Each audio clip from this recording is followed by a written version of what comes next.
তিন শ্রেণী আলেম জাহান্নামে যাবে। তার মধ্যে এক নাম্বার হলো যিনি বিদ্যা অর্জন করছে, এলেম অর্জন করছে অন্যকে পরাজয় করার জন্য। তার এলেমই অর্জন হয়েছে শুধু অন্যকে ঘায়েল করার জন্য। নিজে বিদ্যা যেটুকু অর্জন করেছে, কাকে ধরবে, কার ভুল ধরবে, কোনভাবে তারে ঘায়েল করা যাবে, এটা অর্জন করার জন্য এলেম অর্জন করছে। দুই নাম্বার আলেম যিনি দুনিয়ার মধ্যে এলেম অর্জন করছে দুনিয়ার শান শৌকাত দন দৌলত অর্জন করার জন্যে, এই দুনিয়ার মধ্যে দুনিয়া কামানোর জন্যে, এই দুনিয়ার টাকা পয়সা রোজগার করার জন্য এলেম অর্জন করেছে। তিন নাম্বার আলেম ওই ব্যক্তি যিনি দুনিয়ার মধ্যে নিজের নাম মানে ক্ষতি সম্মান, এটা জমকরুল আমিন সিদ্দিকীর মতো এত বড় বক্তার হয় না। এই বড় আলেম এই তিন শ্রেণী আলেম ইয়াউমাল কিয়ামতের ময়দানে জাহান্নামে চলে যাবে। জোরে বলেন আল্লাহু আকবার। তিন শ্রেণী মানুষ মরণের আগেই তাদের আল্লাহ রাব্বুল আমিন তাদের গজব দিব, বিচার করব। এক নাম্বার হলো যারা সতী নারীর প্রতি তহমাত দেয়।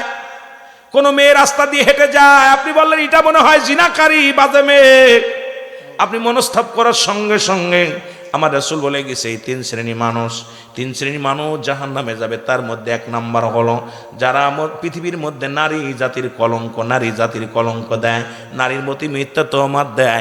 এই জন্য সব হয়তো অনেক মেয়েরা গায়ে কাপড় দেয় না, মাথায় ঠিক মতো কাপড় দেয় না, আপনি মনস্তাপ করতে পারেন না, তাকে বাজে মেয়ে বলে মনস্তাপ করতে পারেন না। যদি সে বাজে না হয়, মিথ্যে তহমাত দিলেন। এই জন্য নারী জাতির উপরে যখন তহমাত দেন আল্লাহ রাব্বুল আমিন কষ্ট পায়। এই জন্য বলছে ওই সমস্ত মানুষগুলো জাহান্নামে চলে যাবে যারা পৃথিবীর মধ্যে মুসলমান সতী নারীর উপরে তহমাতগুলো দিয়া দিছে। দুই নাম্বার মানুষগুলো জাহান্নামে যা দুনিয়ার মধ্যে কষ্ট পাবে, মৃত্যুর আগে তাদের আযাব হবে, একটা না একটা বিপদ হবে। হয় তাদের প্যারালাইসিস হবে, নাই তাদের দুনিয়ার মধ্যে ক্যান্সার হবে, নাই তাদের দুনিয়ার মধ্যে এমন রোগ হয়ে যাবে, রোগ ছাড়বে না, দুনিয়ার কোনো ডাক্তার কবিরাজ সারতে পারবে না। এই কয়েকটা রোগ ধারণ করে তিন শ্রেণী মানুষের মধ্যে, ভালো করে শুনে রাখেন। এই মানুষগুলো মরণের পরে মরণের আগে বুবা হয়ে যায়, কালেমা পড়তে পারে না, একটা অঙ্গ পড়ে যায়। এই তিন শ্রেণী মানুষের কঠিন আযাব হয় দুনিয়ার মধ্যে, শুনে নেয়। দুই নাম্বার হলো যারা কালো জাদু করে, পৃথিবীর মধ্যে মানুষের উপরে জাদুবিদ্যা পালন করে। কালো জাদু, মুসলমান শোনো, এই কালো জাদু বিদ্যা তাবিজ কবিজ কইরা মানুষকে যারা বসে আনে, ওই যে দেখায় ফিরাই দেখি 3 দিনে নায়িকা বস, ওরে বাবা রে বাবা, এই 3 দিনই বউ চলে আসবে, 3 দিনই মেয়ে চলে আসবে। এই কালো জাদুরা শুনে নাও আল্লাহ রাব্বুল আলামিনের ঘোষণা শুনে নাও। যারা এই পৃথিবীর মধ্যে কালো জাদু করবে তাদের আল্লাহ পাক মরণের আগে তাদের হয় প্যারালাইসিস, নাই ক্যান্সার, নাই দুনিয়ার মধ্যে যক্ষা, নাই কঠিন রোগ, তাদের বোবা বানায় দেবে, নাই দুনিয়ার মধ্যে এক সাইড পড়ে যাবে, দুনিয়ার মধ্যে কঠিন রোগ তাদের মধ্যে ধারণ হবে। মুসলমান নাম্বার 3 হলো যারা বোনের সম্পদগুলো মুসলমান আত্মসাৎ করে, নিজের আপন বোনের পৃথিবীর মধ্যে বোনের সম্পদ আত্মসাৎ করে। পৃথিবীর মধ্যে যে সমস্ত ভাইয়েরা বোনের মাল হরণ করেছে, বোনের সম্পদ ফাঁকি দিছে, এই সমস্ত ভাইদের উপরে আল্লাহ মরণের আগেই গজব দিয়া দিবে। নবীজি ওই মিরাজ থেকে আসিয়া যে বর্ণনা করলেন, এইটা নিয়ে আলোচনা করার দরকার ছিল, কিন্তু বাবার আমার অনেক দিক আমি গুছা ছাড়ায় ফেলেছি, আমি আলোচনা করতে যাই না। আবার মুসলমান 2 শ্রেণী মানুষ জাহান্নামের আগুনের মধ্যে, 1 শ্রেণী মানুষ আমার নবীজি বললেন, আম্মা জানা ঈশা সিদ্দিকারে ডাক দে বলে, ঈশারে 1 শ্রেণী মানুষ জাহান্নামের মধ্যে আগুনের নদীর মধ্যে সাঁতার কাটবে, আগুনের নদীর মধ্যে সাঁতার কাটবে। নবী বলেন, আম্মা জানা ঈশা বলে, ইয়া রাসূলুল্লাহ ওরা কারা? আমার নবী বলে, ওরা হলো সুদখোর আর ঘুষখোর। আপনাদের এলাকায় মনে হয় মানুষগুলো ভালো সুদ ঘুষ খায় না? নবীজি বলছে ওই সুদখোর আর ঘুষখোর, যারা ঘুষ খাবে আর সুদ খাবে, হারামখোর। শোন, এই দুনিয়ার মধ্যে যারা সুদ খাবে, ঘুষ খাবে, নবীজি বলছে তাদের জন্য জাহান্নামের মধ্যে একটা আগুনের নদী থাকবে, ওই নদীর মধ্যে তারা সাঁতার কাটবে। আর ওই সুদের ঘুষের টাকা ইমাম সাহেবের হাতে দেওয়া হবে, হুজুর আমি 1 লাখ টাকা মসজিদে দান করলাম, 80,000 মাদ্রাসায় দান করলাম। আমার নবী বলে ওই সমস্ত দানের ওসিলায় ওরা কিনার পাবে, ওই সাগর, ওই না আগুনের নদীর কিনারায় চলে আসবে, বেয়ে চলে আসবে। আবার তাদের ঘাট ধরে ধরে ধাক্কা দিয়ে আগুনের নদীর মধ্যে ফেলে দেওয়া হবে।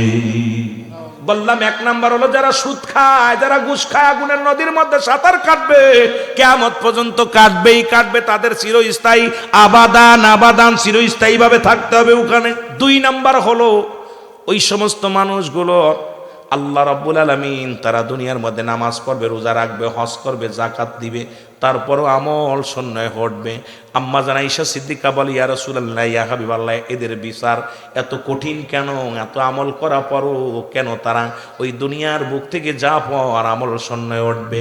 নবী বললেন, ওরা হলো দুনিয়ার মধ্যে গীবাত করতো, গীবাতখোর, চগলখোর, পরনিন্দাকারী। ধরেন আমি বললাম আপনাদের ইমাম সাহেব বাটপার, যদি উনি বাটপার না হয়, আপনাদের সভাপতি সাহেব বাটপার যদি বাটপার না হয়, নবীজি বললেন ওই সমস্ত মানুষগুলো সামনে এসে দাঁড়ায় যাবে, চারিদিক ঘিরে দাঁড়ায় থাকবে। তখন বলবে, তুমি আমার নামে মিথ্যে তো মাত দিছিলা, আমারে বাটপার বলেছিলা, আমি তো বাটপার নয়। তখন তুমি কয় আমারে মাফ করে দাও, কোনো মাফ হবে না। ওই হাজী সাহেবের আমল নামা থেকে আমল নামাগুলো ওই লোকের আমল নামায় চলে যাবে, আর ওই লোকটাকে আমল শূন্য করে জাহার নামে পাঠায়া দিবে। এখন আমার দেশে খালি পরনিন্দার পরনিন্দা, নামাজ পড়েই সালাম ফিরেই কয় ভাই শুনছেন নি, অমুকের মেয়ে অমুকের মেয়ে, অমুকের ছেলে, সালাম ফিরে কয় অমুকের ভাই অমুকের ভাই, সালাম ফিরে কয় অমুকের বাচ্চা অমুকের বাচ্চা। আজকে আমার সমাজ, আমার জাতি বাঁচবে কেমন করে?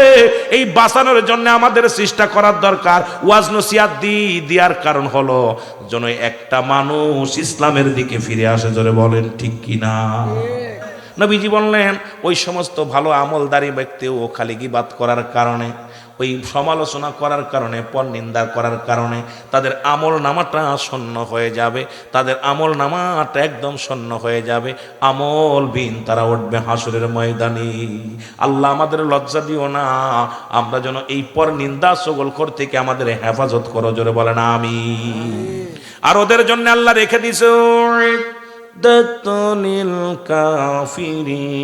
কাফিরিন, ওই কাফের বেঈমান মুনাফিকদের জন্য প্রস্তুতি করে রাখছে আল্লাহ তাআলা সাতটা জাহান্নাম। সবচেয়ে বড় চোর হলো নামাজি চোর, যারা নামাজে দাঁড়ায় যায়। মুসলমান শুনে নাও, মুনাফিক চিনার উপায় হলো যখন নামাজে দাঁড়ায় অলসতা করে, যখন জিকির করে গাফিলতি করে।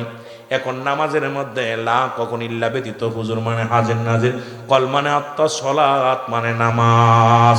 আল্লাহ রাসূল বলে লা কখনো ইল্লা ব্যতীত, হুজুর মানে হাজির নাজির, কল মানে আত্মা, সলাত মানে নামাজ। আল্লাহু আকবার বলেন না, একটু জোরে বলা যাবে না? কেমনে বলে বলেন বাজানরা, শুনে নেন। এই নামাজ হবে না যতক্ষণ পর্যন্ত আল্লাহকে আপনি হাজির নাজরে না মানতে পারবেন। এখন নামাজের মধ্যে গেলে বাল্যকালের স্মৃতি ভেসে যায়, বিবির কথা মনে পড়ে, স্বামীর কথা মনে পড়ে যায়, ছেলে মেয়েদের কথা মনে পড়ে যায়, কত বাজারের কথা মনে পড়ে যায়। এই নামাজ নিয়ে আল্লাহরে পাওয়া সম্ভব নয়। কেমন নামাজ পড়বেন বাবারা আমার, শোনেন। ওই যে বললাম লা কখনো ইল্লা ব্যতীত, হুজুর মানে হাজির নাজির, কল মানে আত্মা, সলাত মানে নামাজ।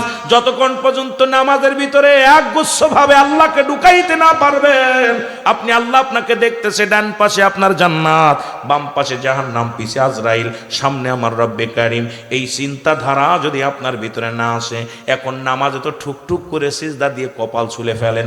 এখন এই কপাল ছোলা নামাজে দুনিয়ার অন্যায় থেকে ফিরেতে পারছে না।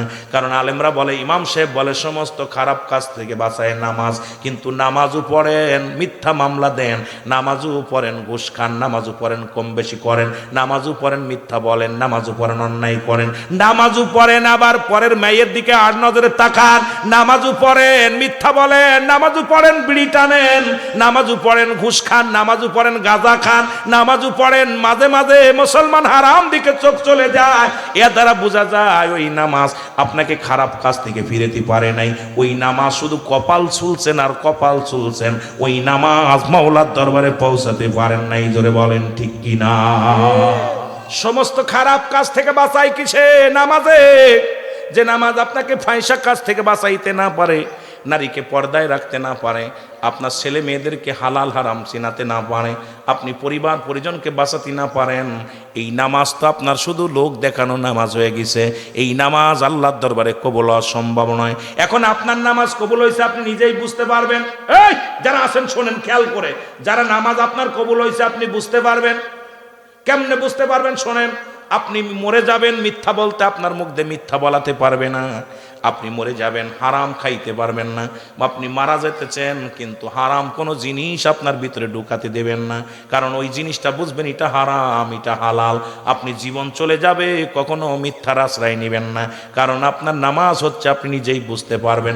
আপনার দ্বারাই পথঘাটে চলাচলতে সব পরিবর্তন, কথাবার্তায় পরিবর্তন, সব পরিবর্তন। কিন্তু আমার দেশের যে মুসল্লিরা টুপিও মাথায় থাকে, পাঞ্জাবিও গায়ে থাকে, আবার দেখি কিছু মৌলবী গাজার ব্যবসাও করে। জোরে বলেন ঠিক কিনা?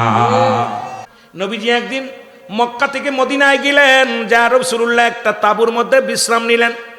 রাত্র হয়ে আসলো, রাসূল বললেন তোমরা শত্রু থেকে সাবধান, দুজন পাহারা দিবা। দুজন পাহারা একজন করে পাহারা দিতে লাগলেন। রাত গভীর হয়ে গেল, একজন 12টা থেকে 3টা পর্যন্ত পাহারা দিবে, আরেকজন সন্ধ্যা রাত্রি থেকে 12টা পর্যন্ত পাহারা দিবে। বাবারা আমার, গভীর মনোযোগ। ওই লোকটা চিন্তা করে শুধু শুধু রাত জেগে লাভ কি, নামাজ পড়ে আদায় করি। নামাজের প্রতি মহব্বত আমাদের নাই। যদি ইমাম সাহেব একটা বড় সূরা ধরে, আর তো আমরা দ্বিতীয় দিন ইমাম সাহেব জানেন না বাজার বেশি টাইম নাই, এত বড় সূরা ধরেন। রাসূলুল্লাহ সাহাবীরা নামাজ পড়ে, এমন এমন সাহাবী ছিল যারা 2 রাকাত নামাজের মধ্যে রাত কাটায়া দিছে। কোরআন তেলাওয়াত করছি, এত মজা লাগছে, শুধু রাতটা কাটায়া দিছে, সারা রাত চলে যায়। 2 রাকাত নামাজের মধ্যে 2 ঘন্টা, 3 ঘন্টা, 4 ঘন্টা, 5 ঘন্টা পর্যন্ত শুধু কোরআন তেলাওয়াত হয়েছে। পাগলেরা কোরআনগুলো তেলাওয়াত করেছে নামাজের মধ্যে, বয়া বয়া, দাঁড়ায়া দাঁড়ায়া। এত মজা পায় নামাজের মধ্যে, একদম মাওলার সঙ্গে মিশে যায়। জোরে বলেন ঠিক কিনা? রব্বে কারীমের সাথে এত প্রেম ছিল। শত্রুপক্ষ আসিয়া চিন্তা করে, দাঁড়ায় রয়েছে ছেলেটা, যেমন দাঁড়ায় রয়েছে, শত্রুরা চিন্তা করছে ওটা গাছ না মানুষ, দেখেনি। একটা তীর মারছে, তীরটা মারা পর উরতের মধ্যে লেগে গেছে। আর একটা তীর যখন ছুড়ছে, সাহাবী চিন্তা করছে এই তীরটা যদি বুকে লাগে তাহলে আমি মারা যাব, আর মারা গেলে আমার রাসূলের আক্রমণ করবে কাফের শয়তানেরা। নবী সঙ্গে সঙ্গে নামাজটা ছেড়ে দিছে। রাসূলুল্লাহ এবং জাগলেন, জাগা পর রাসূল বললেন সাহাবী কি খবর? বলে ইয়া রাসূলুল্লাহ, ইয়া হাবিবাল্লাহ, আমি নামাজ পড়তেছিলাম। আমার নবী বলেন তোমরা পাহারা দিতেছিলে? বলে হুজুর, যখন রাত হয়ে গেল চিন্তা করলাম শুধু শুধু জেগে লাভ কি, নামাজে দাঁড়ায় যায়, কারণ রাতটা আমি রব্বে কারীমের সঙ্গে প্রেমের সঙ্গে কাটায়া দিব। আমি নামাজের ভিতরে এত মধু পাইতেছিলাম, মজা পাইতেছিলাম, নামাজে এত মজা পাইতেছিলাম। ইয়া রাসূলুল্লাহ, ইয়া হাবিবাল্লাহ, এই তীরটা যখন আমার গায়ের মধ্যে লাগছে, যদি আপনি যদি ভিতরে না থাকতেন, যদি তীর আসি আমার কলিজাটা বেদ হয়ে যেত, আমি নামাজ ছাড়তাম না, এত মজা পাইছি। আর আমরা নামাজ পড়ি আর মশা মারি। জোরে কোন ঠিক কিনা? সূরা ইউনূসের মধ্যে 11 নম্বর পারা 62 নম্বর আয়াত। নামাজের আগে আলা বলে নাই, হজের বলে নাই, আল্লাহ বলছে আলা সাবধান, ইন্না নিচ্চালা ইন্না উদাল্লাহি, আল্লাহর তরফ থেকে যারা ওলি হয়, লা নাই খাউফুন শব্দের অর্থ ভয়, ওয়ালা যদি অবস্থান করে হুমদের উপরে হাজানুন, তাদের কোনো চিন্তা। রাসূল বললেন 2টা জিনিস হেফাজত করতে পারবে। নাম্বার ওয়ান হলো দুগালের মধ্যবস্তু। একবারে বাংলায় বলে যাই, শুনে নেন ভালো করে বাবা। দুগালের মধ্যবস্তু যেটা হলো জিহ্বা। বিড়ি খাওয়া যাবে না, সিগারেট খাওয়া যাবে না, মুখ দিয়ে কাউকে গালি দেওয়া যাবে না, গাজায় টান দেওয়া যাবে না, মদ খাওয়া যাবে না। এই মুখটারে পবিত্র রাখা লাগবে। আর পীরে যদি ব্যঞ্জন সিগারেট খায়, মুড়িদের 12টা বাজে যাবে। জোরে বলেন ঠিক কিনা? নবী বললেন এই মুখটা দিয়া বাবা, মায়ের পেটে যখন ছিলেন আপনার নাভির সঙ্গে আপনার আল্লাহ রাব্বুল আমিন মায়ের নাভির সঙ্গে আপনার নাভিটা জুড়াইয়া দিছে। কুরক্ত আপনার গাল দিয়ে খাওয়ার নাই, কারণ এই গালটা দিয়ে কোরআন পড়বেন। কি পড়বেন? জোরে বলেন কি পড়বেন? কোরআন পড়বেন। এই কোরআন পড়বেন, হাদিস পড়বেন, মারে ডাকবেন, বাবারে ডাকবেন, রাসূলের দুরূদ পড়বেন। এই মুখটা পবিত্র রাখছে আমার আল্লাহ রাব্বুল আলামিন। এই মুখের মধ্যে তোরা হারাম ঢুকোস না বাবা, গাঁজা খাস না, এবা খাস না, হারাম জিনিস বক্ষণ করিস না, বিড়ি সিগারেট দিস না। বাবারে তোদের পায়ে ধরে বলে যায়, এই মুখটা দিয়ে কাউকে গালি দিস না, মুখটারে পবিত্র রাখ। আমার নবী ওয়াদা করেছে, এই মুখটা যে ব্যক্তি কন্ট্রোল করতে পারবে, আমি নবী তার হাত ধরে জান্নাতে নিয়ে যাব। আরেকটা হলো 2 পায়ের মধ্যবস্তু, যেটা লজ্জাস্থান। পুরুষ লিঙ্গ, স্ত্রীলিঙ্গ, এটা যে ব্যক্তি কন্ট্রোল করতে পারবে, স্বামী স্ত্রী ব্যতীত অন্য কারোর কাছে যাবে না, স্ত্রীও স্বামী ব্যতীত অন্য কারোর কাছে যাবে না। আজকে আমার দেশে পরকীয়া, আর স্বামী বিদেশে, স্ত্রীর ডজন ডজন বয়ফ্রেন্ড হয়ে যায়। এর মুসলমান অসংখ্য, আপনাদের এলাকা কেমন জানি না, সারা বাংলাদেশের অবস্থা খুব শ্মশান হয়ে গেছে। সারা বাংলাদেশে শুধু জিনা আর জিনা। এটা বরগুনার দিকে বেশি, খালি বরগুনার জমিনে বেশি দেখি লাইভ, যখন দেখি মোবাইলে দেখি খালি বরগুনা বরগুনা। আমি কই যত বড় বড় গুনাহ করে ওরা সব জায়গায় হচ্ছে, খালি এক জায়গা না। আবার বরগুনার মানুষ যদি কেউ থাকে বলবে রুহুল আমিন সাহেব আমাকে দুর্নাম দেয় না, অল বাংলাদেশেই জিনা ব্যভিচার ভরছে। রাসূল বলছে, কোরআন বলে কি শোনেন, কোরআনের আইন শোনেন। কোরআন বলতেছে যদি কোনো অবিবাহিত নারী, অবিবাহিত পুরুষ যদি জিনা করে, জিনা করলে তার শাস্তির বিধান হলো এর গায়ের মধ্যে 100 ডুরা মারতে হবে। কয়েকটা মারা পর যদি মারা যায়, ওই মারা গেলে তাকে গোসল করাবে, তারে কাফন পরাবে, দাফন করাবে, জানাজার নামাজ পড়ে তারে মাটি দিবে। মাটি দিয়া যদি বেতের আঘাত, যদি দূরা যদি বাদ থাকে সেগুলো মারতে হবে। আর যদি না থাকে আলহামদুলিল্লাহ, থাকলো আলহামদুলিল্লাহ। ও মুসলমান শুনে নাও, অবিবাহিত হওয়ার কারণে জানাজা পাবে। ভালো করে শোনেন এই যুবকেরা, ওয়াজ দিয়ে শোন, এই দুইটা কথা মুখস্থ কর।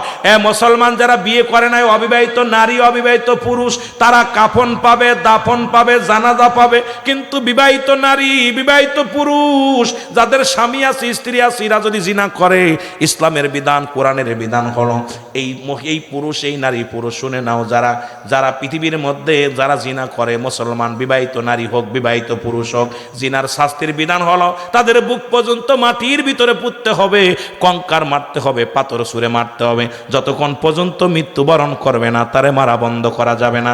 যখন নিশ্চিত মারা গেছে, এবার তারে লাশটা তুলে উঠাইবেন। উঠায়া কোনো বিবাহিত নারী, বিবাহিত পুরুষ কোনো দাফন পাবে না, কাফন পাবে না, জানাজা পাবে না।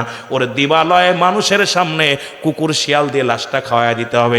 এখন এর মধ্যে যারা জিনা করেছেন ভালো করে বোঝেন, আপনাদের জানাজা পড়া যাবে না, আপনাদের কাফন পরা যাবে না, দাফন করানো যাবে না, কোনো গোরস্থানে আপনাদের মাটি দেওয়া যাবে না। একটা বিচার যদি আপনার এই জমিনের মধ্যে হতো, আমার দেশ থেকে জিনা ব্যভিচার চিরতরে পালায়া যেত। জোরে বলেন ঠিক কিনা? পরের বউ আর নিয়ে আসতো না, পরের ছেলের পাঁচ যাওয়া লাগতো না। এখন বিবাহিত নারী, বিবাহিত পুরুষের শাস্তির বিধান হলো এটা। কিন্তু আমার দেশে জিনা করে জেলে গেলে ফুলের মালা গলায় দিয়ে ফেরে। এই হলো বাংলাদেশের অবস্থা। এদেশে ওয়াজ করবো কি সমস্ত মৌলবীদের জন্য? সমাজ শেষ, জাতি শেষ। আজকে অবস্থাও 12টা বাজছে। জোরে বলেন ঠিক কিনা?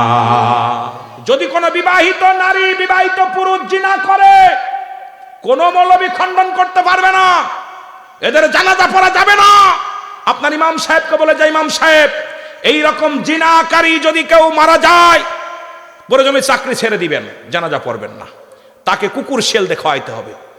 কারণ তার জানাজা হবে না, দাফন হবে না, কাফন হবে না, দিবালয়ে কুকুর শেল দিয়ে খাওয়াইতে হবে। এগুলো ইসলামের বিধান, কোরআনের বিধান।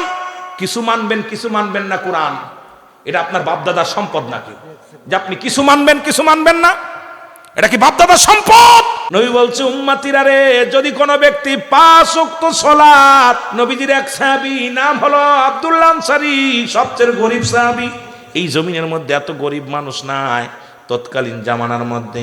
নবীর সাহাবীদের মধ্যে সব চাইতে গরিব সাহাবী নাম হলো আব্দুল্লাহ আনসারী। নাম কি? নবীজি বললেন, সাহাবী রে, যদি কোনো ব্যক্তি 5 ওয়াক্ত সালাত, 5 ওয়াক্ত নামাজ সময় মতো আদায় করতে পারে, আল্লাহ নবী তার হাত ধরে জান্নাতে নিয়ে যাবে। আনসারি ওয়াজটা শুনে যে বাড়ি চলে গেছে, বাড়ি যা বিবি ডাক দে, কয় বিবি রে, আজকে যাদের বউ আছে বাড়ি যে বউরে ওয়াজ শোনাবেন। যে রুহুল আমিন সাহেব বলছে নামাজ পড়তি, পর্দা করতি, ইসলামের বিধান মানতি, শরিয়াতের বিধান মানার ওয়াজ করছে রুহুল আমিন সিদ্দিকী।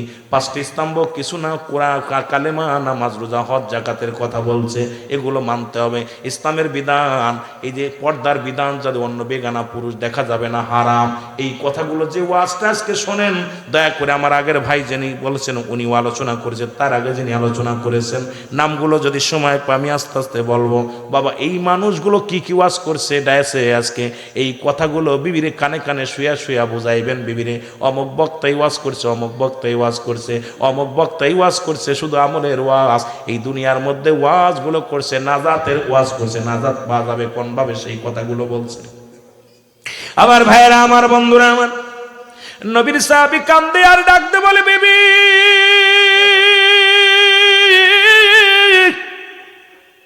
রাহমাতুল লিল আলামিন আজকে ওয়াজ করছে, যদি কোনো ব্যক্তি 5 ওয়াক্ত নামাজ, 5 ওয়াক্ত সালাত সময় মতো আদায় করতে পারে, আল্লাহর নবী তার হাত ধরে জান্নাতে নিয়ে যাবে। বিবি ডাক দিয়ে কয়, স্বামী রে, জীবনের টাকা চাই না, বাড়ি চাই না, গাড়ি চাই না, কিচ্ছু চাই না, আপনি আমাকে একটু সুযোগ করে দিবেন, আমিও যেন সময় মতো নামাজটা আদায় করতে পারি। আর সেই নবীর বিরুদ্ধে তোহমাত যে নবীজি নামাজ কাজা দিছে। রাসূল বলছে যারা নামাজ পড়বে সময় করে অক্তীয় ভাবে জামাতের সঙ্গে, যদি জামাতটা হয়তো কোনো কারণে ছুটে গেছে তাড়াতাড়ি আদায় করে নিছে, হয়তো মানুষের জরুরত থাকতে পারে, এমন একটা অবস্থা হয়েছে, সেই অবস্থার পরে জামাতে যেতে পারতেছে না, দ্রুত জামাতটা ছুটে গেছে, দ্রুত যে নামাজটা পড়ে নেবে, সব হবে। সুবহানাল্লাহ বলেন না। আর সেই নবীর বিরুদ্ধে কথা, নবী বললেন 5 ওয়াক্ত সালাত যিনি, আব্দুল্লাহ আনসারী বলে বিবি আমার নবী এই ওয়াজ করছে, বিবি বলে স্বামীরা আপনার কাছে কিচ্ছু চাই না, আপনি আমাকে একটু সুযোগ করে দিবেন, আমি যেন 5 ওয়াক্ত সালাত 5 ওয়াক্ত নামাজ আমি যেন সময় মতো আদায় করতে পারি। আল্লাহ নবীজি বলছে যেহেতু আপনি যাবেন নবীর সাথে জান্নাতে, আমাকেও নিয়ে যাবেন, আমিও যেন আপনার সাথে যেতে পারি। রাহমাতুল লিল আলামিন নামাজ আদায় করে সালাম ফিরান, আসসালামু আলাইকুম রাহমাতুল্লাহ, আসসালামু আলাইকুম রাহমাতুল্লাহ। আপনাদের ইমাম সাহেবের সঙ্গে যেমন মুসল্লিদের একটা সম্পর্ক হয়ে যায়, রাসূলুল্লাহ ইমাম ছিলেন, সাহাবীদের সঙ্গে একটা আন্ডারস্ট্যান্ডিং হয়ে গেছে। নবীজি সালাম ফিরায় আমার আনসারি কই, প্রতিদিন তো যখন আপনাদের ইমাম সাহেব যদি দুদিন যদি আপনাকে না দেখে জিগাইবে মুয়াজ্জিম রে, মুয়াজ্জিম সাহেব অমুক মুসল্লি কই, ও মুসল্লি অমুক মুসল্লি কই, কারণ ইমাম সাহেব তো প্রতিদিন সালাতের পরে আপনার চেহারাখানা দেখে, 5 ওয়াক্ত নামাজ যখন ইমাম সাহেব আদায় করে আপনাকে নিয়ে প্রতিদিন বসে আপনাকে তালিম দেন, কিন্তু দুদিন একদিন না দেখার সঙ্গে সঙ্গে ইমাম সাহেব জিগাবে ভাই জান আমার অমুক মুসল্লি কই।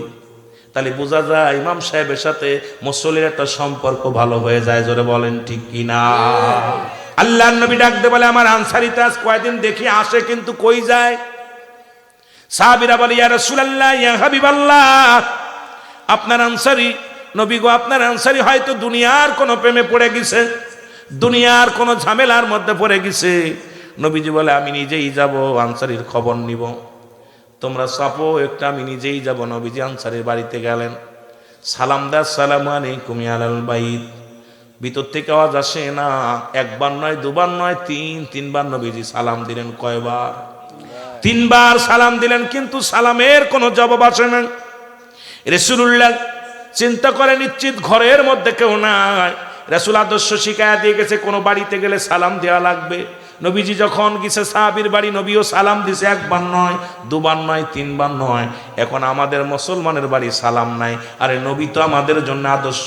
নবী বলেন হায়াতি খায়রুল লাকুম, আমার হায়াতের জিন্দেগিটা হলো উম্মতের জন্য, মুসলমান অতি উত্তম হায়াতের। আমার নবীজি বলছেন আমার উম্মতের জন্য আমার হায়াতের জিন্দেগিটা হলো রহমত, বরকত, উত্তম। জোরে বলেন মারহাবা।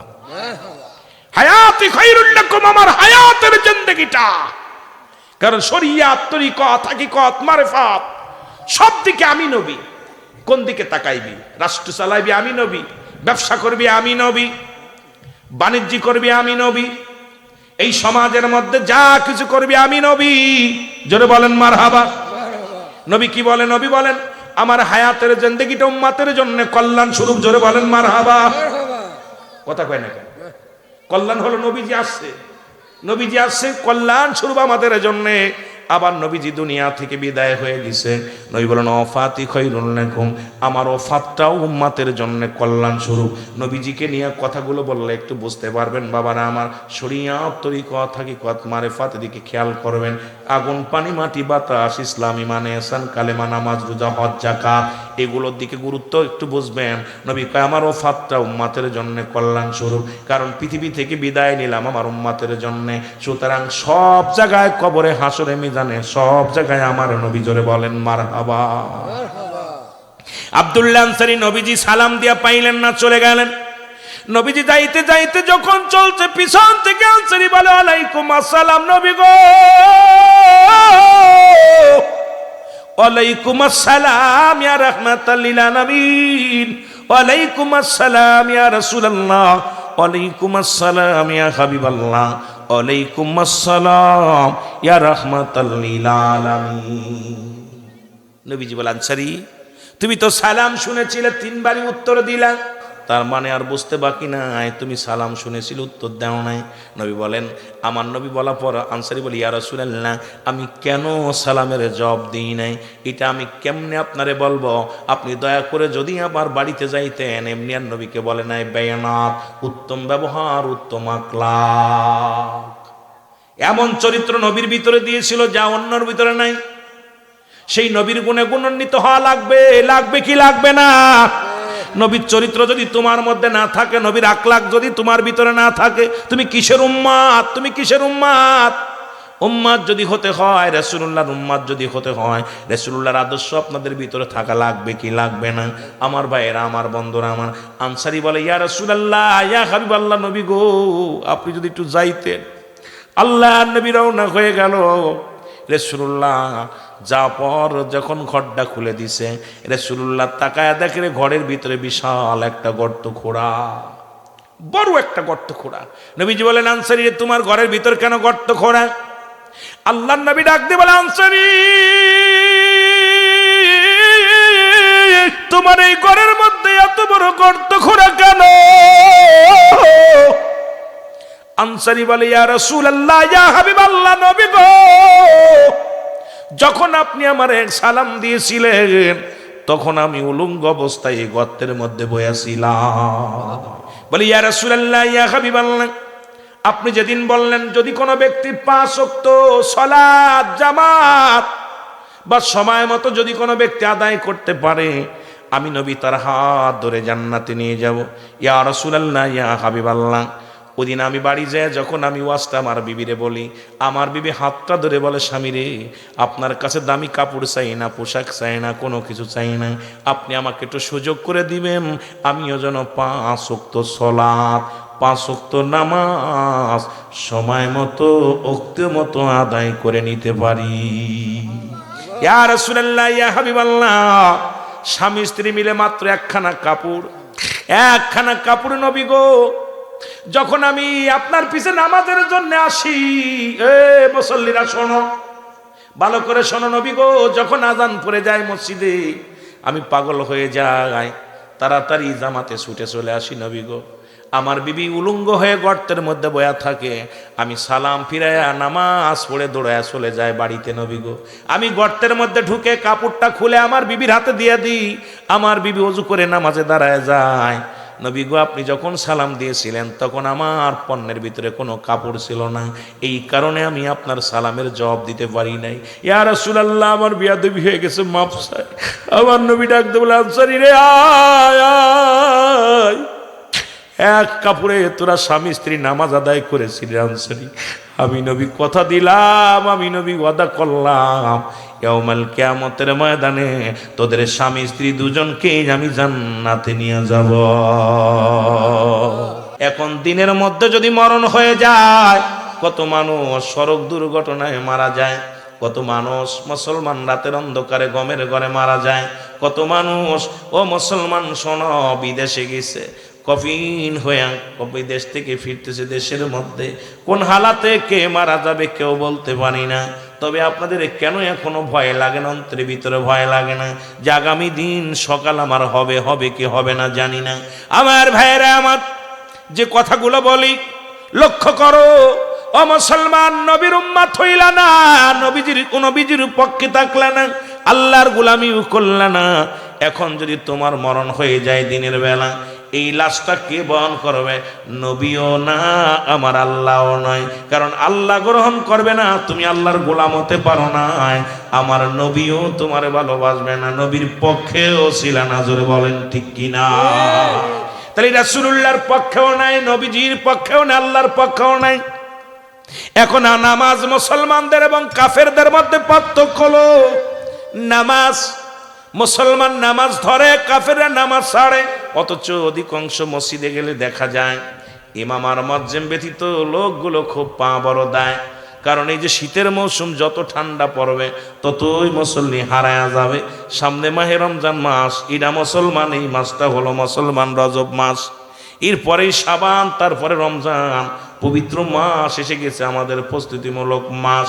এইগুলো গুরুত্ব আমাদের ভিতরে নাই। নামাজের দ্বারে দাঁড়িয়ে না। এই নামাজ তো আমার আপনার হুকুম নয়, নামাজ আপনার বাবার হুকুম নয়, দাদার হুকুম নয়, নবীর হুকুম নয়। এই নামাজের হুকুম হলো আমার আল্লাহর। জোরে বলেন ঠিক কিনা? দিনের মধ্যে তোমার মরণ হয় না, রাতে তোমার মরণ হবে, এর মধ্যে কোনো সন্দেহ নাই। আমার দেশের বক্তাগুলো দেখছেন ফেসবুকের মধ্যে, আমি কারুর নাম ধরতে চাই না, কারুর কিবাদ করতে চাই না। দেখলাম ইসলামের 5টা স্তম্ভ, কালেমা, নামাজ, রোজা, হজ, যাকাত। কয়টা খুঁটি বলেন? কয়টা? 5টা খুঁটি। জোরে বলেন না কয়টা? অথচ বক্তা দেখলাম বলতেছে ঈমান আনা পরে জিহাদ, ঈমানের পরে নামাজ নাই। দুঃখজনক ব্যাপার, আমার দেশে বড় বড় মুফতি মুহাদ্দিস সাহেব আজকে আমাদের ঈমান হরণ করতেছে। শুধু ইহুদি খ্রিস্টান নয়, নাসারানা নয়, আমাদের মধ্যে অসংখ্য মুনাফিক ঢুকে গেছে। আল্লাহ কমিনান নাস, মানুষের মধ্যে মায়াক হলো, তারা বলবে আমার না তার ঈমান আনছে, বিল্লাহি আল্লাহর প্রতি অবিলা কিরাতের প্রতি বিশ্বাস স্থাপন করছে। ওমা হুম বিমুমিনিন, জোরে বলেন মারহাবা। এই মুনাফিক, সবচেয়ে আল্লাহ বলছে মানুষের মধ্যে মুনাফিক আছে, ধোঁকাবাজ আছে, বেঈমান আছে। মানুষের অমিনার নাস, নাস শব্দের অর্থ হলো মানুষ। জোরে বলেন ঠিক কিনা? নাস শব্দের অর্থ কি? একটু আওয়াজ দেন না, কি এর মানে কি? মানুষ। এই মানুষগুলো দেখলাম, আপনারা ওয়াজ দেখছেন, বলছে নামাজ, রাসূলুল্লাহ নামাজ কাজা দিয়ে জিহাদে অংশগ্রহণ করেছে। নাউজুবিল্লাহ বলেন না? দেখছেন, একেতে আমরা নামাজের দিকে অলসতা, নামাজ একেবারে আদায় করতে চাই না। তারপরও যদি আমার আপনার মতো বক্তা যদি বলে রাসূলুল্লাহ নামাজ কাজা দিয়া জিহাদে গেছে, আগে হলো জিহাদ। আমরা যারা এখানে বসেছি অধিকাংশ মানুষের উপরে 3টা ফরজ, তার মধ্যে 1 নাম্বার হলো কালেমা। আমার ভাইয়ের 1 নাম্বার হলো কালেমা। এটা সবার জন্য, বড় লোকের জন্য, ধনীর জন্য। ইসলাম ধর্ম কবুল করতে হলেই আপনাকে কালেমা পড়তে হবে।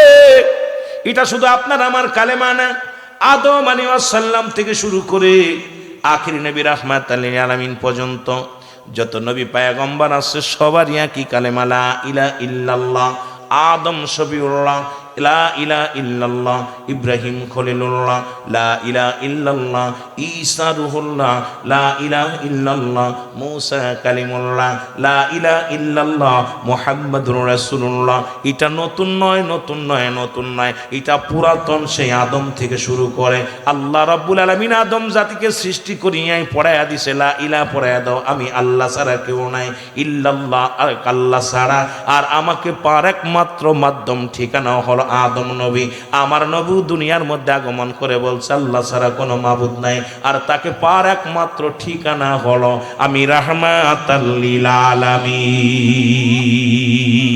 এখন নবীর উম্মত হতে লাগলে কালেমা লাগবে কি লাগবে না? মুসলমান হতে লাগলে কালেমা পড়া লাগবে কি লাগবে না?